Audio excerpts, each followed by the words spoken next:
সমাজের ভালো উপর লেভেলের লোকজন এখানে বসা, অতএব এই বিষয়ে গুরুত্ব দেওয়া খুবই জরুরি। সবার জন্য, প্রত্যেক মুসলমানের জন্যই জরুরি। সেটা যদি হয় সমাজের সর্বোচ্চ পর্যায়ের ব্যক্তিবর্গ যদি এখানে বসা থাকে, গুরুত্ব আরও বেশি দেওয়া দরকার। আমি বলেছিলাম যে আমরা সাধারণত ওলামায়ে কেরামকে যেই খাতে, যেই সমস্ত ক্ষেত্রে প্রয়োজন মনে করি, আসলে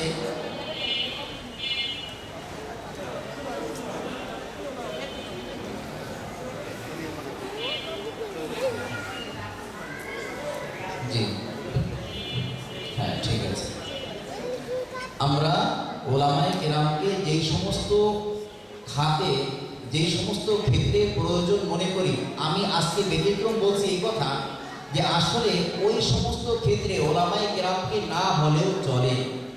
কিভাবে? বিবাহ শাদীতে আমরা ওলামায়ে কেরামকে প্রয়োজন মনে করি। আসলে এই বিবাহ শাদীতে ওলামায়ে কেরাম যদি না থাকেন তাহলে বিবাহ হবে কিনা? উত্তর হলো, বিবাহের জন্য প্রয়োজন কি?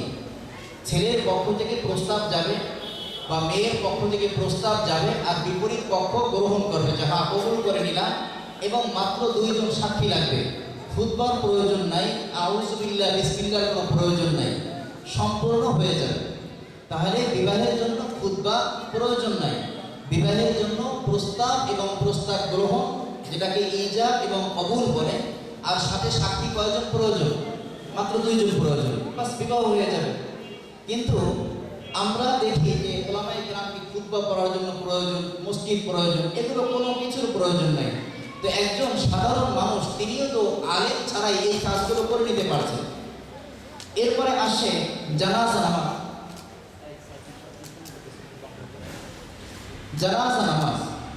জানাজা নামাজের মধ্যে আমরা জানি ইমাম সাহেব প্রয়োজন, আলেম প্রয়োজন, কিন্তু আসলে জানাজা নামাজের মধ্যে আসলে কি আলেম প্রয়োজন?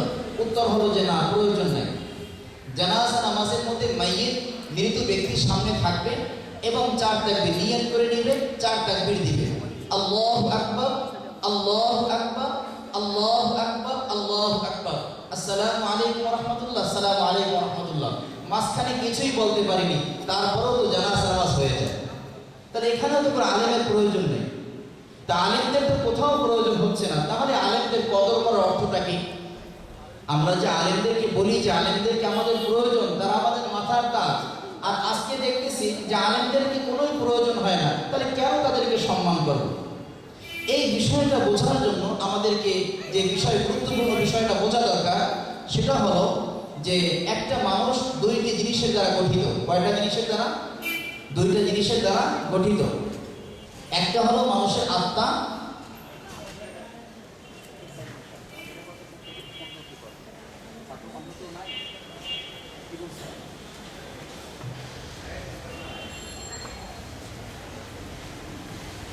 স্টেজে ওস্তাদ প্রয়োজন, ছাত্র প্রয়োজন, কন্ট্রোল করার জন্য। এর তো কোনো দুষ্টুমি করে আলোচনা এর সেদিন চলে যায়।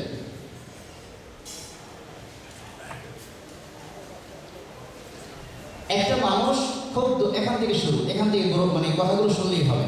একটা মানুষ 2টি জিনিসের দ্বারা গঠিত। কয়টা জিনিস? 2টা জিনিস। একটা হচ্ছে মানুষের রূহ, যেটাকে বলা হয় আত্মা। কি বলা হয়? আত্মা বলা হয়। আর একটা হচ্ছে মানুষের দেহ, যেটাকে শরীর বলি, জিসিম বলি। তো রূহ এবং দেহ, দেহ কোত্থেকে তৈরি হয়েছে? দেহ তৈরি হয়েছে মাটি থেকে।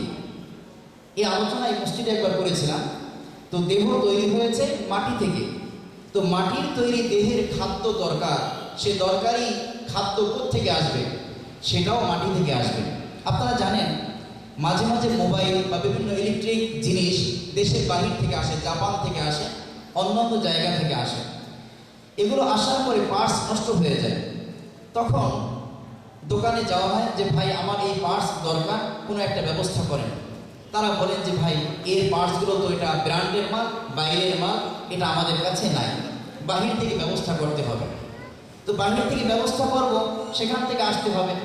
কোন কোম্পানি থেকে? যেই কোম্পানি থেকে মোবাইল তৈরি করেছে সেই মোবাইলের কোম্পানি থেকেই ওই মোবাইলের পার্টসগুলো আমাদেরকে আনতে হবে। এখন এখান থেকে বুঝতে পারলাম যদি কোনো পার্টস নষ্ট হয়ে যায় যে কোনো কোম্পানি থেকে হলে হবে না, বরং ওই কোম্পানি ওই দেশ থেকেই আনতে হবে।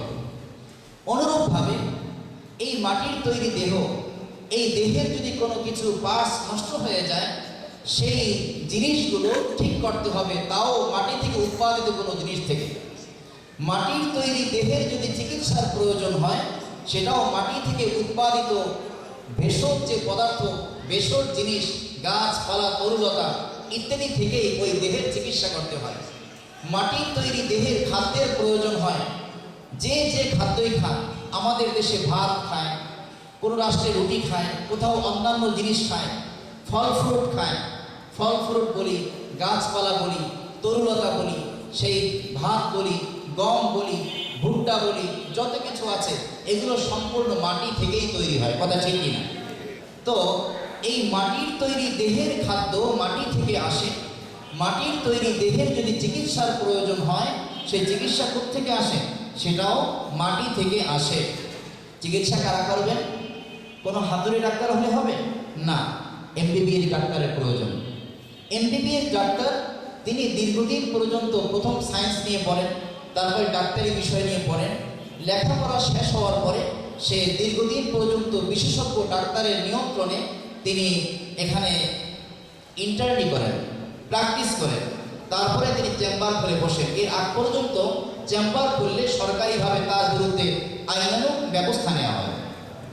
অনুরূপভাবে যারা এই যে আমাদের এটা মাটি সম্পর্কে আলোচিত বিষয়, এর বাইরে আরেকটা জিনিস মানুষের কি? রূহ, আত্মা। আত্মা কোত্থেকে এসেছে? আল্লাহ পাক জাল্লা জালালুহু ওয়া তাআলা শানুহু ইরশাদ করেন যে ইয়াসআলুনাকা আনির রূহ কুলির রূহু মিন আমরি রাব্বি। হে নবী, যখন আপনাকে জিজ্ঞাসা করা হবে যে রূহ কি জিনিস, আত্মা কি জিনিস, আপনি তখন তাদেরকে বলবেন আর রূহু মিন আমরি রাব্বি, যে রূহ হচ্ছে আমার প্রতিপালকের একটা হুকুম মাত্র। রূহ কি? আল্লাহর হুকুম। প্রাণ কি? আল্লাহর হুকুম। আত্মা কি? আল্লাহর হুকুম। তো এই যে আত্মা আল্লাহর হুকুম, রূহ আল্লাহর হুকুম, এই হুকুম এটা একটা খাদ্যের প্রয়োজন। মাটির তৈরি দেহের খাদ্য মাটি থেকে আসে, আল্লাহর হুকুম থেকে আসা রূহ, আল্লাহর হুকুম হলো রূহ, এই রূহের খাদ্য প্রয়োজন। আর সেই খাদ্যটা এটাও আল্লাহর হুকুম থেকে আসতে হবে, কথা ঠিক কিনা? কোত্থেকে আসতে হবে? আল্লাহর হুকুম থেকে আসতে হবে। আল্লাহর হুকুম কি? আল্লাহর হুকুম হলো পবিত্র কোরআনুল কারীম। আল্লাহর হুকুম কি? পবিত্র কোরআনুল কারীম। এই কোরআনুল কারীম হচ্ছে আল্লাহর হুকুম। আর কোরআনুল কারীমের ব্যাখ্যা বিশ্লেষণের বিশেষ একটা বিষয় হলো নবী আলাইহিস সালাতু ওয়াস সালামের হাদিস। কথা কি বুঝে আসছে? নবী আলাইহিস সালাতু ওয়াস সালামের হাদিস। তো এই হাদিস এটাও কোরআন শরীফ, আল্লাহর ওহী। কোরআন এবং হাদিসের মধ্যে পার্থক্য কি? কোরআন এবং হাদিসের মধ্যে বড় পার্থক্য হলো এটা যে কোরআনুল কারীম এই কথাগুলো বিষয়বস্তু আল্লাহ এবং শব্দ চয়ন আল্লাহ। একটা উদাহরণ দিলে সহজে বুঝে আসবে। আমাদের সভাপতি সাহেব জনাব হাজী আব্দুর রহমান সাহেব, উনি অত্র এলাকার সভাপতি। বিশেষ একটা প্রয়োজনে তিনি দেশের বাইরে যাচ্ছেন। যাওয়ার আগ মুহূর্তে ওনার কাছে একটা কথা এসেছে, এই এলাকা সম্পর্কে বিশেষ কোনো সেটিংয়ের বিষয়ে, কোনো নিয়ন্ত্রণের বিষয়ে একটা বিষয় আসছে তার কানে, যে এটার জন্য একটা ঘোষণা দিতে হবে। ওনার ব্যস্ততা, উনি দেশের বাইরে চলে যাচ্ছেন। তখন ওনার যে অ্যাসিস্ট্যান্ট যিনি থাকবেন অথবা যিনি সচিব থাকবেন তার কাছে বলে গেছেন যে আমি তো দেশের বাইরে যাচ্ছি, তুমি এই বিষয়গুলোকে সাজিয়ে গুছিয়ে এই বিষয়বস্তু হলো এটা, এই সমস্যা, এটা সমাধানমূলক একটি কথা তুমি লিখে এটা মডেল টাউন এগুলো বা অত এলাকার মধ্যে তুমি এটা জানিয়ে দাও। এই কথাটা বলার পরে সচিব সেই কথাগুলো পুরোটা লিখেছেন। লেখার পরে সবার কাছে ঘোষণা দিয়েছে, যেটা আমাদের মহতারাম সভাপতি সাহেবের পক্ষ থেকে এই কথাগুলো এটা ঘোষণা দেওয়া হয়েছে। সবাই কথাগুলোকে গ্রহণ করবে, কারণ কি? কথা কার? সভাপতি সাহেবের কথা। সভাপতির কথা লিখেছেন কে? সচিব। কথা কার? সভাপতি সাহেবের। তো বিষয়বস্তু সভাপতি সাহেবের, শব্দ চয়ন কি সভাপতি সাহেবের? না, সচিবের। শব্দ চয়ন সচিবের, বিষয়বস্তু সভাপতি সাহেবের। তো কোরআনুল কারীম হলো এভাবে যে বিষয়বস্তু আল্লাহ, শব্দ চয়ন আল্লাহ, আর হাদিস হলো বিষয়বস্তু আল্লাহর শব্দচয়ন সচিবের অর্থাৎ নবী আলাইহিস সালাতু ওয়াস সালাম। কথা কি বুঝে আসছে? এই হলো ব্যাপার। তো এখন এই কোরআন এবং হাদিসের মধ্যে বিষয় একই বিষয়। তো কোরআন এবং হাদিস এগুলো কার হুকুম? আল্লাহর হুকুম। হাদিস যে আল্লাহর হুকুম, কোরআন থেকেও যেমন ফরজ সাবেত করা যায়, ফরজ প্রমাণিত হয়, অনুরূপভাবে হাদিস থেকেও কি হয়? ফরজ প্রমাণিত হয়। ওলামায়ে কেরাম আছেন, যদিও একজন আলেম তো মাশাআল্লাহ নিচে বসে আছেন, অনেক বড় আলেম, বুখারী শরীফ পড়ানোর যোগ্যতা রাখেন। যাই হোক, কথা হলো এটা যে কোরআন কার হুকুম? আল্লাহর হুকুম। হাদিস কার হুকুম? আল্লাহর হুকুম। হাদিস আল্লাহর হুকুম কিভাবে হলো? যেখানে নবী আলাইহিস সালাতু ওয়াস সালাম বললেন আল্লাহর হুকুম কিভাবে হলো? আল্লাহর হুকুম এইভাবে হলো, সূরা নাজমের মধ্যে আল্লাহ পাক জাল্লা জালালুহু ওয়া তাআলা শানুহু বলেন, মা ইয়ানতিকু আনিল হাওয়া ইন হুয়া ইল্লা ওয়াহয়ুন ইউহা। যে নবী আলাইহিস সালাতু ওয়াস সালাম যা কিছু বলেন এগুলো নিজের থেকে বলেন না, বলেন যা কিছু বলেন মহান রব্বুল আলামিনের পক্ষ থেকে বলেন। সুবহানাল্লাহ। নবীর কথা কার কথা? আল্লাহর কথা। তো আল্লাহর কথা যেমন ওহী, নবীর কথাও ওহী। কোরআন এবং হাদিস এগুলো সব কার হুকুম? আল্লাহর হুকুম। রূহ কার হুকুম? আল্লাহর হুকুম। তো মানুষের দেহ কোত্থেকে আসছে? মাটি থেকে। খাদ্য আসবে কোত্থেকে? মাটি থেকে। রূহ কোত্থেকে আসছে? আল্লাহর হুকুম থেকে। রূহের কিছু খাদ্য প্রয়োজন, সেই খাদ্যটা আসবে কার থেকে? আল্লাহর হুকুম থেকে। কথা কি বুঝে আসছে? হুকুম কার থেকে আসছে? আল্লাহর থেকে। রূহ আল্লাহর থেকে এসেছে। রূহের যে খাদ্য তথা আল্লাহর হুকুম থেকেই আসতে হবে। আল্লাহর হুকুম কি? কোরআন হাদিস। কোরআন এবং হাদিস এগুলো পরবর্তীতে ব্যাখ্যা বিশ্লেষণের জন্য সরাসরি কোরআন হাদিস থেকে একেবারে সমস্ত মাসলা মাসাইল বের করার ক্ষমতা আমাদের মতো সাধারণ মানুষের নেই। পদ্মা নদী আছে, পদ্মা নদীতে ইলিশ মাছ আছে, খেতে মজা, পদ্মার ইলিশ। তো পদ্মা নদীতে গিয়ে আমরা কি মাছ ধরে খেতে পারবো? না। কারা ধরবেন? জেলে ধরবেন। জেলে ধরে কাজ শেষ? না।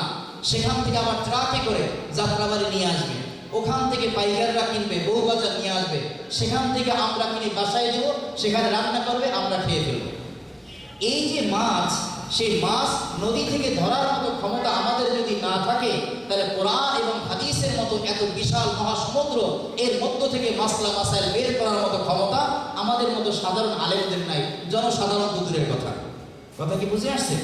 এই জন্যই আমরা আইম্মে মুজতাহিদিন যারা আছেন, মাযহাবের ইমাম যারা আছেন, তাদের কথাগুলো আমরা গ্রহণ করে থাকি। আমাদেরকে জিজ্ঞাসা করলে আমরা তাৎক্ষণিক জবাব দেই না। এই জন্য আমাদের দেওবন্দি ওলামায়ে কেরাম এই স্টেজে বসে যে প্রশ্ন পর্ব করে, এটার ব্যাপারেও তারা নিষেধ করেন যে সরাসরি প্রশ্ন পর্ব চলবে না, বরং কারো যদি মাসলা মাসাইল জানার প্রয়োজন হয় ফতোয়া বিভাগে যান, সেখান থেকে মাসআলা জেনে নেন। কথা কি বুঝে আসছে? যাই হোক, এখন আমরা আমাদের রূহ কোত্থেকে আসছে? আল্লাহর হুকুম থেকে। এই রূহের খাদ্য প্রয়োজন কোত্থেকে আসবে? আল্লাহর হুকুম থেকে। আল্লাহর হুকুম কি? আল্লাহর হুকুম হলো কোরআন এবং হাদিস। এই কোরআন এবং হাদিস এখান থেকে রূহের খাদ্য কিভাবে তৈরি হয়? কোরআন এবং হাদিসের মধ্যে নামাজের কথা বলা হয়েছে। এই নামাজ হচ্ছে রূহের খাদ্য। নামাজ কিসের খাদ্য? আত্মার খাদ্য, প্রাণের খাদ্য, রূহের খাদ্য। এই নামাজের মধ্যে বলা, কোরআনের মধ্যে বলা হয়েছে নামাজ, রোজার কথা বলা হয়েছে। এই রোজা এটা খাদ্য, কিসের খাদ্য? আত্মার খাদ্য। কোরআন এবং হাদিসের মধ্যে বলা হয়েছে যাকাতের কথা, হজের কথা বলা হয়েছে, মানুষের সাথে ভালো আচরণের কথা বলা হয়েছে। যার যার যেই প্রাপ্য অধিকার, হক, এগুলোকে যথাযথভাবে পৌঁছে দেওয়া, এগুলো কোথার কোন জায়গায় ঘোষণা? কোরআন এবং হাদিসের ঘোষণা। অতএব কোরআন এবং হাদিসের এই ঘোষণা এগুলো হচ্ছে মানুষের আত্মার খাদ্য। মানুষের মাটির তৈরি দেহ যখন মাটি থেকে উৎপাদিত খাদ্য খাওয়ার দ্বারা শক্তিশালী হয়, অনুরূপভাবে এই যে মানুষের আত্মা হচ্ছে আল্লাহর হুকুম থেকে এসেছে। এই হুকুম এটা হচ্ছে আল্লাহর হুকুম হচ্ছে কোরআন এবং হাদিস। কোরআন এবং হাদিসের মধ্যে নামাজ, রোজা, হজ, যাকাত যা কিছু বলা হয়েছে এগুলো হচ্ছে আত্মার খাদ্য। আর যখনই কোনো ব্যক্তি 5 ওয়াক্ত নামাজ পড়বে, যখন রমজানের 30 রোজা রাখবে, হজ করবে, যাকাত দিবে, মানুষের সাথে উত্তম আচরণ করবে, মিথ্যা কথা বলবে না, দুনিয়ার প্রতি অতিরিক্ত লোভ লালসা থাকবে না, কুদৃষ্টি থাকবে না, গুনাহের কোনো সাইড থাকবে না, তখন ওই ব্যক্তির আত্মা শক্তিশালী হয়ে যায়। কি হয়ে যায়? শক্তিশালী হয়ে যায়। এই জন্য আমরা মাঝে মাঝে ইমাম সাহেবের কাছে যাই, হুজুরের কাছে যাই, হুজুর আমাকে একটু পানি পড়া দিয়ে দিন, আমাকে একটু ফু দিয়ে দিন, এই কথা বলি। ফু তো আমিও দিতে পারি, সূরা ফাতিহা আমিও জানি, তো হুজুরের কাছে যাওয়ার অর্থটা কি? অর্থ হলো এটা, এই হুজুর সচরাচর গুনাহের কাজ করেন না, গুনাহ হয়ে গেলেও তওবা করেন, এই জন্য তার আত্মাটা অনেক শক্তিশালী, তার প্রাণ, তার এই রূহ অনেক শক্তিশালী, এই জন্য তার বিসমিল্লাহ আগুন জ্বলে। কিন্তু আরেকজন ব্যক্তির পুরা কোরআন শরীফ খতম করলেও আগুন জ্বলে না। কারণটা কি? তার আত্মা পাওয়ারফুল। আত্মা কোথায়? আত্মা কি অবস্থায়? আত্মা পাওয়ারফুল। এই আত্মা পাওয়ারফুল হলো কেন? কারণ তিনি আত্মার যে খাদ্য বেশি পরিমাণ খেয়েছেন। তিনি নামাজ কাজা করেন না, তার নামাজ পড়তে পড়তে তার রূহ অনেক শক্তিশালী হয়ে যাচ্ছে, রোজার মাধ্যমে তার আত্মা শক্তিশালী হয়ে যাচ্ছে, মিথ্যা থেকে বাঁচার দ্বারা তার রোগ, তার আত্মা শক্তিশালী হয়ে যাচ্ছে, মানুষের সম্পদ তিনি নষ্ট করেন না, এই যে কষ্ট, এই কষ্টের কারণে আত্মা শক্তিশালী হয়ে যাচ্ছে। কথা কি বুঝে আসছে? তাহলে আত্মার খাদ্য কি? আল্লাহর হুকুম। আত্মার খাদ্য কি? আল্লাহর হুকুম। এখন যদি এই আত্মার যদি কোনো রোগ ব্যাধি হয়ে যায়, কি কি রোগ ব্যাধি? যেমন মিথ্যা বলা, এটা একটা কি রোগ ব্যাধি? কিসের রোগ ব্যাধি? শরীরের রোগ ব্যাধি না, এটা হচ্ছে মানুষের আত্মার রোগ ব্যাধি। দুনিয়ার প্রতি অতিরিক্ত লোভ লালসা, টাকা পয়সার প্রতি অতিরিক্ত লোভ লালসা, বা কোনো মহিলা দেখলে কুদৃষ্টি করা, অথবা কোনো মহিলার জন্য পুরুষকে দেখলে কুদৃষ্টি করা, অন্যায় কাজ করা, মিথ্যা বলা, আরেকজনের সম্পদ লুটপাট করা, মানুষের হক না দেওয়া, এই যতগুলো দোষ ত্রুটি, এগুলো প্রত্যেকটা আলাদা আলাদা রোগ। এগুলো কি? আলাদা আলাদা রোগ। এই রোগের চিকিৎসা এগুলো কোত্থেকে করব? এই রোগের চিকিৎসা মডেল ফার্মেসিতে গেলে হবে না। মডেল ফার্মেসিতে যে চিকিৎসা হবে, সেই চিকিৎসা হবে কিসের? সেটা হবে মানুষের দেহের চিকিৎসা হবে। আর আত্মার চিকিৎসার জন্য ভিন্ন ডাক্তার প্রয়োজন, ভিন্ন ফার্মেসি প্রয়োজন, ভিন্ন চেম্বার প্রয়োজন। বলার কথা ঠিক কিনা? এই যে আত্মার চিকিৎসা, এই আত্মার চিকিৎসা কারা করবেন? যদি আমার দেহের চিকিৎসা এমবিবিএস ডাক্তার করেন। কোন এমবিবিএস ডাক্তার? যেই এমবিবিএস ডাক্তার দীর্ঘদিন পর্যন্ত ডাক্তারি পড়ার পরে তিনি বিশেষজ্ঞ ডাক্তারের নিয়ন্ত্রণে ইন্টার্নি করেছেন, প্র্যাকটিস করেছেন, ওই ডাক্তার চিকিৎসা করবেন, ওই ডাক্তার প্রেসক্রিপশন দিবেন। অনুরূপভাবে এই মানুষের আত্মার যখন রোগ ব্যাধি হয়ে যায়, সেই রোগের চিকিৎসার জন্য কিছু চেম্বার আছে, ওই চেম্বারের নাম হলো খানকা। ওই চেম্বারের নাম কি? খানকা। ওই খানকার মধ্যে এমবিবিএস ডাক্তার তো থাকেন না, কিন্তু ইনি রুহানি ডাক্তার থাকেন। কোন ডাক্তার? এমবিবিএস ডাক্তার যেমন লেখাপড়া শেষ করে ডাক্তারি করে, অনুরূপভাবে খানকার মধ্যে যিনি রুহানি চিকিৎসা করবেন, আত্মার চিকিৎসা করবেন, আধ্যাত্মিক চিকিৎসা করবেন, উনিও কোরআন এবং হাদিসের লাইনে অগাধ জ্ঞান লাভ করবেন। কোরআন হাদিস সম্পর্কে অগাধ জ্ঞান লাভ করে দীর্ঘদিন পর্যন্ত কোন আল্লাহওয়ালা আরিফ বিল্লাহ, কোন বুজুর্গানে দ্বীনের তার সোহবতে দীর্ঘদিন পর্যন্ত ইন্টার্নি করবেন, তথা দীর্ঘদিন পর্যন্ত সোহবতে থাকবেন। সোহবতে আহলুল্লাহর মাধ্যমে ইতাআতে সুন্নাত, ইত্তেবায়ে সুন্নাত, নবী আলাইহিস সালাতু ওয়াস সালামের আদর্শ কোন কাজ কিভাবে করতে হয়, ওই কাজগুলোকে এ টু জেড 24 ঘন্টা কোন কাজ কিভাবে করতে হয় সেগুলো শিখে উম্মতকে শেখাবেন। এবং কারো যদি তার আধ্যাত্মিক কোনো রোগ হয়, তাহলে সে আধ্যাত্মিক রোগের চিকিৎসা করবেন। বলে কথা ঠিক কিনা? অতএব যেই পীর সাহেবের, যেই শায়েখের, যে আরিফ বিল্লাহ তার মধ্যে আমলের ঘাটতি আছে, তওবা করে না, প্রকাশ্যভাবে গুনাহের মধ্যে লিপ্ত থাকে, তিনি যদি চিকিৎসা করেন, তার দ্বারা আধ্যাত্মিক চিকিৎসা হবে না, বরং তার ঈমান নষ্ট হয়ে যেতে পারে। নীম তবিব খতরে জান, নীম মোল্লা খতরে ঈমান। যদি হাতুড়ে ডাক্তার চিকিৎসা করে, মানুষের জানের যেমন আশঙ্কা থাকে, অনুরূপভাবে যদি কোনো ভুল ভ্রান্তিকর কোনো পীর সাহেব তিনি যদি চিকিৎসা করেন, আধা আলেম, পরিপূর্ণ আলেম হয় নাই এমন ব্যক্তি যদি রুহানি চিকিৎসা করে, তাহলে খতরে ঈমান, ঈমান নষ্ট হয়ে যাওয়ার আশঙ্কা রয়েছে। তাহলে চিকিৎসার ক্ষেত্রে যেমন ভালো বিশেষজ্ঞ এমবিবিএস ডাক্তারের শরণাপন্ন হয়, অনুরূপভাবে আমাদেরকে দ্বীনি বিষয়ে আল্লাহওয়ালা হক্কানি আলেমের শরণাপন্ন হয়ে আমাদেরকে চিকিৎসা করতে হবে। এই হলো আমাদের এই আধ্যাত্মিক লাইনের কোরআন হাদিসের প্রয়োজন। এখন বলেন, আমাদের 24টা ঘন্টা যে প্রয়োজন, সেই প্রয়োজনের মধ্যে কি কি আছে? যেমন আজকে আপনি মাগরিবের নামাজের পরে একটা বিষয় শিখিয়েছিলাম, এই বিষয়ে অনেকের অজানা। যেমন তুমি আসো, দেখিয়েছিলাম যে কিভাবে মুসাফা করতে হয়। মুসাফা কয় হাত দিয়ে করতে হবে? 2 হাত দিয়ে মুসাফা করতে হবে। এই 2 হাত দিয়ে মুসাফা করতে হবে। এই 2 হাতের আমার যে এই জায়গাটা, নরম জায়গাটা, এটা এর এই জায়গায় রাখবে, এখানে রাখবে, এই হাত দাও, এভাবে। এটা হলো মুসাফা, পরিপূর্ণ আসতে হবে। এখন এই মুসাফা করার ক্ষেত্রে আমরা অনেক মুসাফা এভাবে করি সামান্য, অথবা কখনো এক হাত দিয়ে করি, আবার কখনো ঝাঁকি দিয়ে বলি যে যত ঝাঁকি তত নেকি, এভাবে বলি। কিন্তু আসলে এটা কি সুন্নত? এটা কিন্তু সুন্নত না। তো সুন্নত পদ্ধতি কি? সুন্নত পদ্ধতি হচ্ছে এইভাবে পরিপূর্ণ করতে হবে। এটা কিন্তু কোরআন হাদিস পড়লেই সরাসরি পারা যায় না, এটা কোনো না কোনো ব্যক্তি থেকে শিখতে হয়। এই জন্য দেওবন্দ মাদ্রাসার দীর্ঘ 55 বছরের মুহতামিম ছিলেন হাকিমুল ইসলাম হযরত মাওলানা কারি তৈয়ব সাহেব রহমাতুল্লাহ আলাইহি। তিনি একটা কিতাবে লিখেছেন, হেদায়েতের জন্য কিতাবুল্লাহ এবং রিজালুল্লাহ উভয়টা প্রয়োজন। কিতাবুল্লাহ, রিজালুল্লাহর মানে কি? কিতাবুল্লাহ এবং রিজালুল্লাহর প্রয়োজন হলো, কিতাবুল্লাহ বলা হয় কোরআন শরীফকে, আর রিজালুল্লাহ বলা হয় কোরআন শরীফকে বুঝিয়ে দেওয়ার জন্য। প্রশ্ন আসে যে হাদিস এটাকে বললেন না কেন? হাদিস তো এর সাথে আছে, হাদিস এর সাথেই আছে। আর এই কোরআনুল কারীম এটা সহজ করে দেওয়া হয়েছে। আমরা জানি কোরআনুল কারীমের মধ্যে সূরা কমরে আছে, ওয়ালাকাদ ইয়াসসারনাল কুরআনা লিযিকরি ফাহাল মিন মুদ্দাকির।